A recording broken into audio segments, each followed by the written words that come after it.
ECM. Oh, sorry about that. Welcome to ECM University. This will be our first attempt to do this. So you got to this PowerPoint presentation from thinksafety.coop.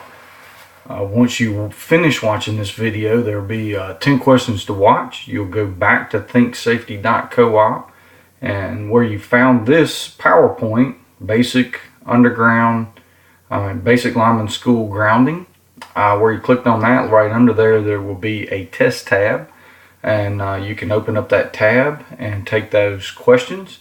If you do not know the answers to those questions, you can come back here and rewatch the video. So here we go. Personal protective grounding.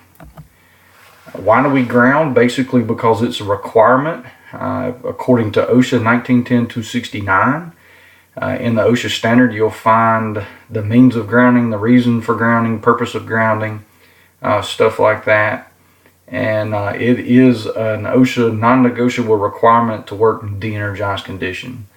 So if we have previously energized conductors that we want to work on in de-energized condition by grounding, that will satisfy the requirement of OSHA. So basically it's a requirement by OSHA, non-negotiable,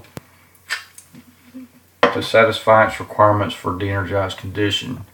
Also we ground to protect us from injuries should the line or equipment become re-energized or energized. There are two things that we're trying to accomplish by grounding. One is to limit the amount of current that our bodies are exposed to, and also to limit the amount of time that our bodies are exposed to that current.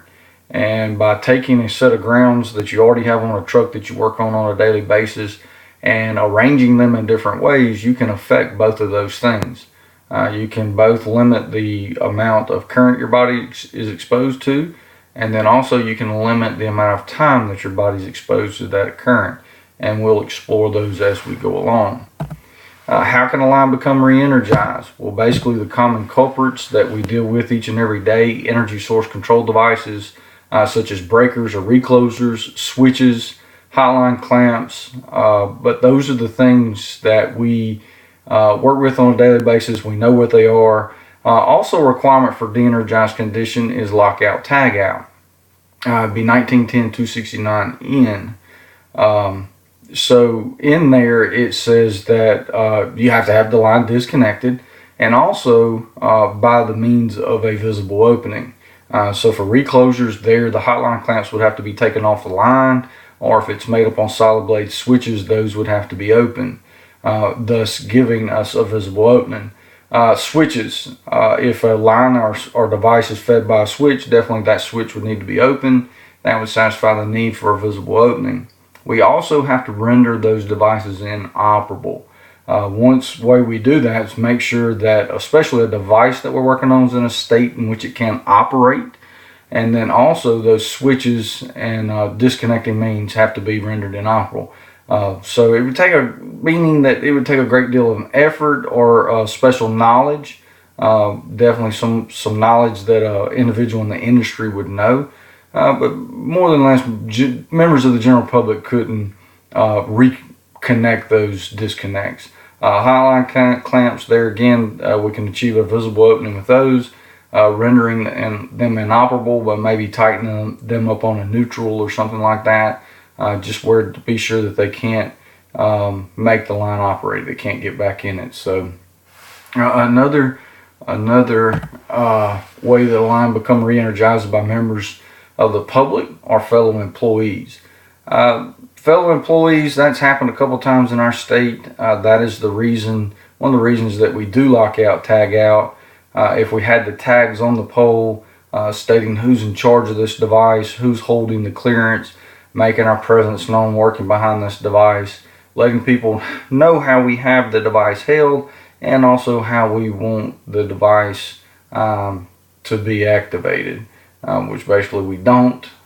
Typically those lockout tagout signs say employees at work do not energize. Members of the public, people watch what you do. They know that you take a long yellow stick and put something back up on the pole. They may get tired of waiting on you, get their own from Home Depot or eBay or Lyman Tools on Facebook or something like that. So we have to be concerned with that. Also, de-energized lines coming in contact with energized lines. Our lines run along with, beside other utilities. Maybe we have a double circuit line that we actually put 2 circuits on one pole. De-energizing one of those, and then the energized conductor coming in contact with the de-energized conductor. Crossing other utilities, transmission lines, municipalities, IOUs, stuff like that. We did actually have an incident in our state in 2017. That very thing happened, and a lineman did receive some electrical burns from that. So continuing on with the reasons for grounding, backfeed. Backfeed sometimes hard for us to comprehend, but lines can be re-energized via backfeed through transformer banks, especially delta connected banks. Delta connection on the top side is basically where we make both H1 and H2 hot from 2 separate phases. If we lost one of those phases, that primary coil of the transformer would still be energized, and therefore heating could heat up the one affected phase. Generators will run on a line that is grounded. It's a myth that has been dispelled through time and history and experience that just because we ground a line doesn't necessarily mean that we're going to burn the generator up. It's a distinct possibility that that line could run on it while it's still grounded.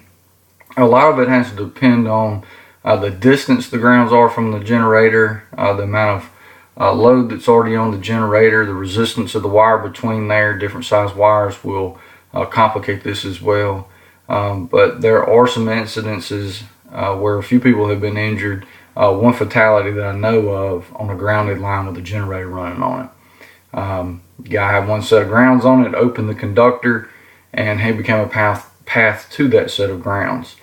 This is one of the reasons that I advocate still wearing rubber gloves on the grounded line, especially if we have open conductors. We're opening those or sewing those back up.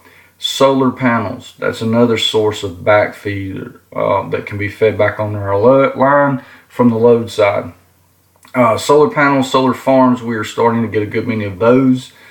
We should consider that as a potential source of feed. Where those are known, we should remove those sources by means of visible opening and rendering devices inoperable.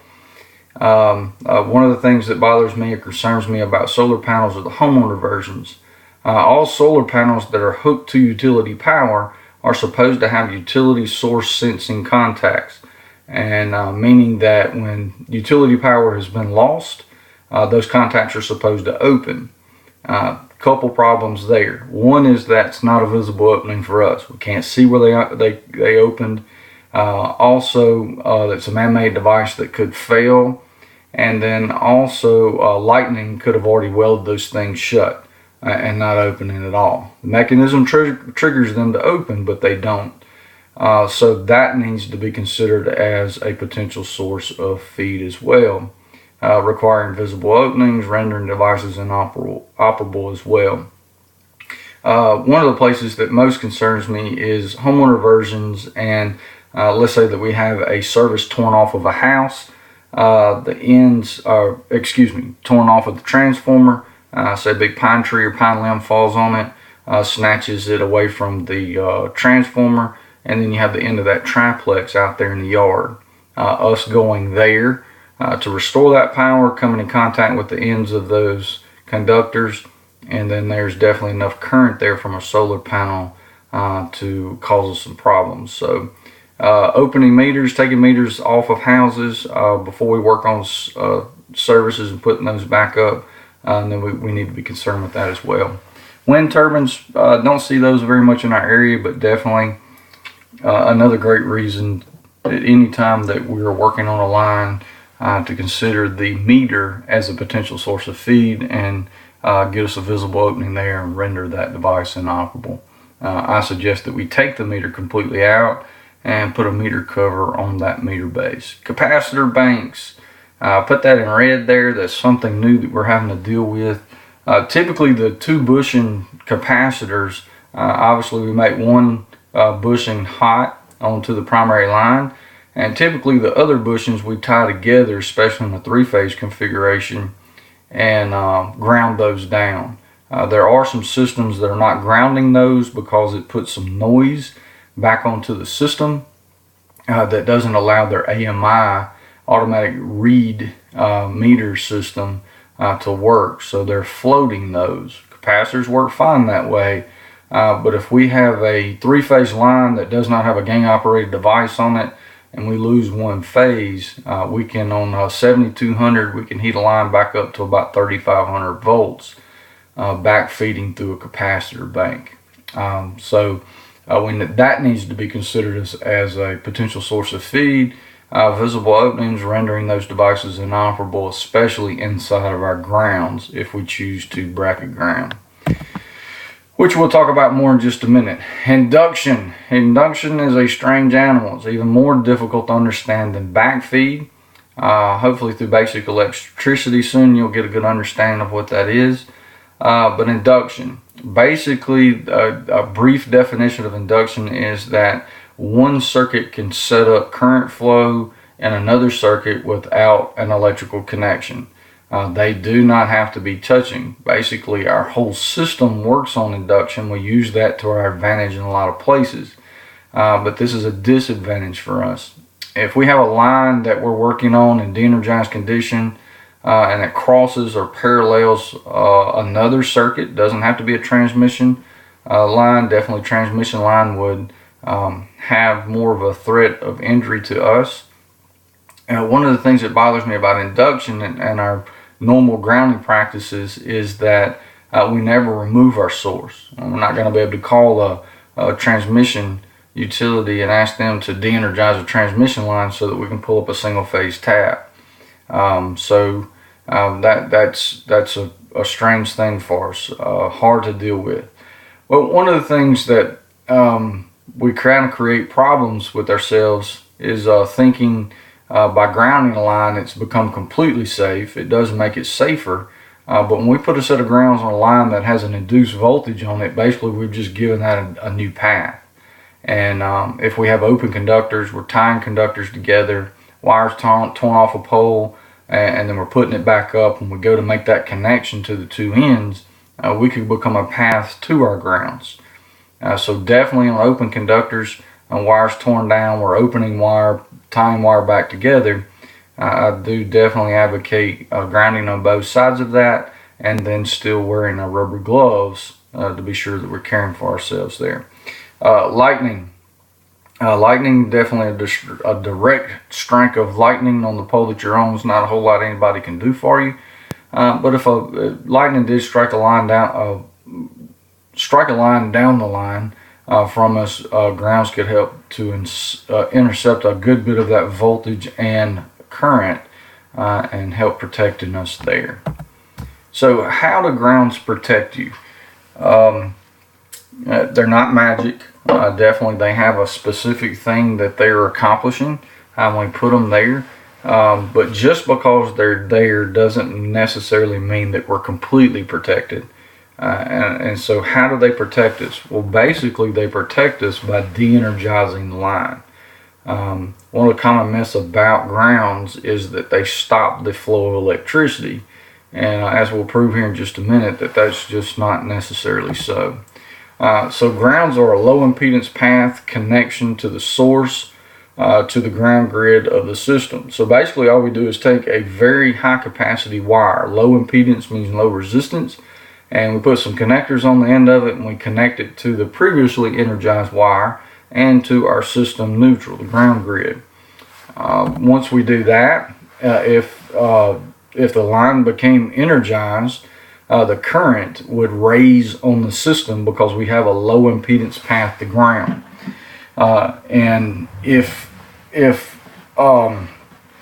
once we raise the fault current of the system, our devices that we work behind are set to trip once we achieve a certain current flow. And so that low impedance path, by putting a set of grounds on a line becomes re-energized. They raise the current of the system. Typically we refer to that as fault current. And once we reach the the minimum trip of a device. If that device is properly functioning, that device will open. So once it is open, we have achieved de-energization. And once we've achieved de-energization, then we are protected by the grounds. One of the things that we have to worry about is how do we protect ourselves during that time. Well, let's look at this slide. It should be a black line that's appeared on your screen there. Let's consider that a conductor. I know that it's not. It's a black line on your screen. I know that's what it is because I put it there. But let's say over here to the left, over on the left side of the screen, that I impress a voltage onto that conductor. What do the electrons do on the conductor? Well, basically they flow down the conductor, right? They go from one end of the conductor to the other, travel the entire distance of the conductor. If I take and shorten the conductor, such as this, then what do the electrons do? Well, they still go from the beginning, over on the left, the beginning of the conductor, to the end of the conductor, but they don't travel the distance that they had previously. The resulting thought process here is that the electrons followed the path of the conductor. If there's no conductor, no path for them to flow, they do not flow. But also, if there is a path, they will flow. So let's think about this. We have two conductors now, one over the other, and we'll call the one on the top our primary conductor, and the bottom our neutral conductor, like a single phase tap. And we take and attach those two together as we would with a set of grounds. Now, if I impress a voltage on this on the left side, and that current will begin to flow down the conductor, we've already agreed to that. But then what do they do with this path? Well, some of them split off. Some of those electrons split off and go down our grounds as well, and onto our neutral. So one of the things to keep in mind is that electron flow, what we refer to most time as current, and at this point would be fault current because it would be very high. We don't get rid of it. We eventually do. We learned from the previous couple slides that the way that we're protected by grounds is by achieving de-energization, by raising the fault current of the system, exceeding the minimum trip of device, that device functioning properly, which we hope that it does, and then once it opens, we've achieved de-energization. So the question is, how do we protect ourselves until that time? OSHA's main push, one is for you to ground the line to satisfy its requirements for de-energized condition, but also when we put grounds on, they want us to achieve an equipotential zone. 1910-269 paragraph N3, or section N paragraph 3, says equal potential zone. Temporary protective grounds shall be placed at such locations and arranged in such a manner that the employer can demonstrate will prevent each employee. Now the word each there is very important. Not some of the people, but each employee, all the people, we have to prevent them from being exposed to hazardous differences in electrical potential. Now, what is the difference in potential? Potential is definitely, basically, if you have a potential to do something, that's potential. Difference of electrical potential, let's say that I have 5 volts in my left hand and 4 volts in my right hand. I have a potential difference between my two hands of 1 volt. If I was to read across my hands with a voltmeter, that potential difference would be 1. That's what the voltmeter would read. If we take those two differences of potential and connect them together with a conductive object, those two potential differences will even out through that conductive object. So actually we wouldn't be able to read that 1 volt difference of potential between my two hands because they would be flowing through. Where there is a difference of potential, there will be current flow. Where there is no difference, where there is no difference in potential, there cannot be current flow. And we use that each and every day to our benefit. If we take something hot and hook it to something that's not hot, there will be current that flows through those two things. Even if one's energized at a different voltage. that would be a potential difference there. Being that this happens all the time and exists, there's differences of potential. We're not protected until we achieve de-energization. We'll use an equal potential zone in order to protect us until we achieve de-energization. So how do we apply these things? Well, basically, the standard says that you must protect your employees from differences of potential. It says for employees to work on lines and equipment in the de-energized state, they must be grounded, or they can be totally isolated, meaning that the primary and the neutral is completely separated on each end. This wire is not touching anything. It can't touch anything. That's more commonly used in underground, because in overhead we can't eliminate such things as lightning and induced voltage. It's almost impossible. So it's really not a good idea to just use isolation for our protection in overhead, but definitely underground we could benefit from that. So that's the first requirement. The second requirement is an equal potential zone shall be arranged in such a manner to protect an employee, each protected worker, from being exposed to hazardous differences in electrical potential. So those are the two things OSHA says that we must achieve in grounding. The equal potential zone is going to limit the amount of current your body is exposed to, and also the amount of time that we're exposed to it. So how do we do that? Well, OSHA says that it refers also to Appendix C. You see right down there at the bottom of your screen. That's an appendix in the back. It tells us how they think the best method to achieve equal potential is, and let's take a look at that. One of the things it says in Appendix C is that wood poles are conductive objects. I think we all understand that. One of the reasons that we have to consider a pole a conductive object is that the pole can absorb moisture. They're out there in the element, they get rained on, the dew in the morning, stuff like that. and therefore the moisture can conduct electricity. Also, we know that we nail a conductor to the side of the pole in the form of a pole ground. There's a couple things that we have to do in order to protect ourselves from these differences of potential, since the pole is a conductive platform that we're standing on. Number one, it says in Appendix C, there's a couple ways they suggest that we protect ourselves from these differences of potential. One is to provide a conductive platform bonded to the grounding cable on which the worker stands.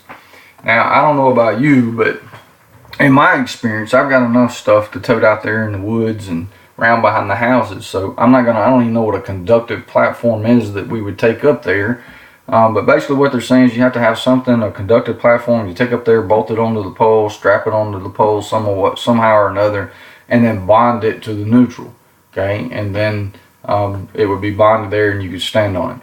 The other is use a cluster bar to bond wood poles to the grounding cable. The employer must ensure that the employees install the cluster bar below and as close to the worker's feet as possible. So the idea here is that if you take this conductive platform that you're standing on, take this little cluster bar thing here, put it around the pole right here, and then you take and hook a ground to it and hook that to the neutral, and then take the neutral with another set of grounds and hook it to the primary. The idea here is that if we hook everything together, if we bond everything together, should this line become energized, there would be no differences of potential. Things that are hooked together, remember those potential differences even out through. So we're going to achieve that evening out through and eliminate those potential differences by bonding everything together. OSHA's suggestion is this cluster bar, this set of grounds, another set of grounds there, and then you would be standing on the pole here about where the cursor is and in touch with the primary wire. So it all being bonded together, you would essentially be like the bird on the wire. This is a three-phase application of that, basically the same thing, to kind of help you get the idea of it. OSHA's evidence proves that if this line became hot, everything being bonded together, there'd be no differences of potential, and then therefore you'd be like a bird on the wire and be protected. Okay, the problem with that is there's only a few co-ops in Mississippi that have that cluster bar, and I don't know of anybody that's using it. So that's been a little bit of a problem for us, especially in teaching this. There's also with OSHA, there's something called letters of interpretation. Anybody that wants to can write into OSHA and ask them a question and get them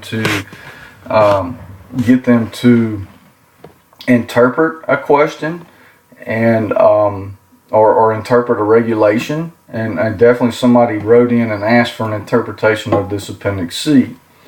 They ask, are these the only methods that an employer may use to achieve equal potential zone?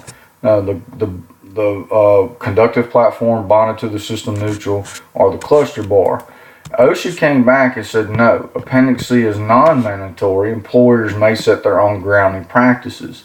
One little caveat to that is that if you set your own practices, you have to have an engineering determination to make sure that your method of grounding is as effective as theirs. They've already studied theirs. They believe that they have the most effective method, and so that's the way that they want it done. But if you can come up with something that achieves the same thing, you definitely can. So that engineering determination means that we, as users of this product, can't just decide how we're going to ground. We have to either follow their method or our own system engineer's method of achieving this. It comes on down here. It also wants to remind us in this last sentence bullet point here. It says the standard 1910-269N3 and also 1926-962C requires them to be able to demonstrate that practices selected will prevent each employer from being exposed to hazardous differences in electrical potential. So you don't have to use their method, but definitely have to have a method and have an engineering determination to ensure that it's equally as effective. So what does this mean to us? Well, basically, we don't have, up until this point, we hadn't had anything. I did find this study with NETRAC, National Electrical something Energy Testing Research and Application Center, done at Georgia Tech. They did a study, called the NETRAC Engineering Study, to test the effectiveness of different types of grounding for lineman protection. One of the great things about it is that TVA, you see down there at the bottom, and then also right there in the middle in the red circle says NRECA. Now TVA, about half of our systems in Mississippi are TVA systems. Tennessee Valley Authority, they actually joined this study. And also to cover us all, National Rural Electric Cooperative Association joined the study as well. Basically they pay them, help fund it. So that makes this our study. So we could use this as our engineering determination if we choose to use something else. And that's exactly what they did. They did a bunch of different studies: pole banding, insulated pole ground, bare staple. We're going to deal with a couple of those this afternoon. The setup is that they built a 336 AAC single phase line, and they built it to 25 kV specs. Also they did use several different poles. Three of the more common ones are pentachlorophenol poles, clear creosote poles, still have some of those left out there, and then the CCA poles, the green ones. For the rest of the presentation, we're only going to use the results for the pentapole, simply because it is the worst offender. Least amount of protection on those type poles, and so if you have anything different than a pentapole, you're going to get better results. But we'll see how it goes. So here's the setup: single phase line, 336 primary neutral, set of 2 alt grounds, regular RUS spec pole ground, stapled 6 inches apart, staples driven in completely, good connection to the system neutral. And then they took a 1,000 ohm resistor right here, and they'll take and staple that to the pole to simulate a lineman's gas being into the wood, and then they attach it to the primary and they put an amp meter on that, and they're going to make the line hot and see how much current will actually flow through that 1,000 ohm resistor. Now, why do they choose a 1,000 ohm resistor? Because the normal human body has about 1,000 ohms of resistance. So that would most accurately represent your body. Should be you be standing on that pole and touching the primary, and that line came hot. I think we would all want to know what happens in that event. So let's look at it. Very first test they did, they put a set of grounds on the line, no pole ground, no pole band. You'll notice that there's nothing on the pole here, and I made the line hot, and there was 87 milliamps of current that flowed through this 1,000 ohm resistor, which represents the lineman's body. It's a dry edge pentapole, grounding with no equipment, equal potential zone. So what happens here in the yellow, respiratory paralysis, possible during, depending upon duration. So you're protected by achieving de-energization. The grounds achieve that during that time. Before that, there's 87 milliamps of current flow through the lineman, 1,000 ohm resistor, and possibly at that time you cannot breathe. I don't know about you, but I like to breathe. The next test is that they wet the pole. Wet edge pentapole gets up to 154 milliamps, and it says death possible depending on duration. Duration would take very little. At 100 milliamps, definitely would send your heart into fibrillation. You would then therefore need a defibrillator to get it back into a normal rhythm. So you see that we're not achieving the maximum amount of protection just by simply adding a set of grounds to the line. Definitely there is some. It's going to reduce the current flow possible through the resistor, through the lineman. It's also going to reduce the voltage on the line. It's going to raise the fault current of the line, achieve minimal trip, stuff like that. But we do see that we need some protection during that time. The next test was a dry edge pentapole. Equal potential grounding with a pole band has been applied. It's the pole band here. It's the thing they put around the pole, straps it to it. It's grounded to the system neutral, and then the system neutral is attached to the primary. Made the line hot, and they recorded 36 milliamps through the resistor, which was, there again, represents your body. Down here in the yellow at the bottom right hand corner, it says above, the current flow would definitely be above the let go threshold. You would not be able to let go of it. Painful shock, muscles contract, and breathing would be difficult. At 30 milliamps, which this is above, your diaphragm becomes paralyzed and you cannot breathe. There again, I've already established the fact that I like to breathe. I would think you would like to too. So we're not achieving complete protection there. The next thing that we do is they wet the pole. It's a wet edge pentapole right here down here on the left in the green. We see that we get 8 milliamps, the yellow up here in the right, top right, and then bottom right. It's painful shock, but muscle control is not lost. Don't know how much internal damage it would do to your organs, but definitely when you felt this, it would be painful and you would be able to let go of it, which is what I would recommend. Next test. They put, it's a dry edge pentapole you see here in the green bottom left, and they put a RUS spec ground on the pole, stapled it every 6 inches, and attached it to the primary neutral, system neutral, 1,000 ohm resistor, made the line hot, 0.5 milliamp. 0.5 milliamp is an acceptable amount. Your body will withstand 1/2 milliamp of current flow for an extended period of time without any pain and without any damage. Probably won't want to withstand that for a very long time, but definitely until we achieve minimum trip, you would be safe with no injury. It's barely perceptible.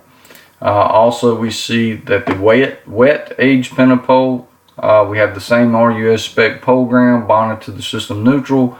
Grounds attached to the primary, 2-aught set of grounds, 1,000 ohm resistor, 3 milliamps. Shock, not painful, no muscle control is lost. So what we can derive from this is that a pole ground will help achieve an equipotential zone. If you'll remember back to the appendix C, it says that we had two options.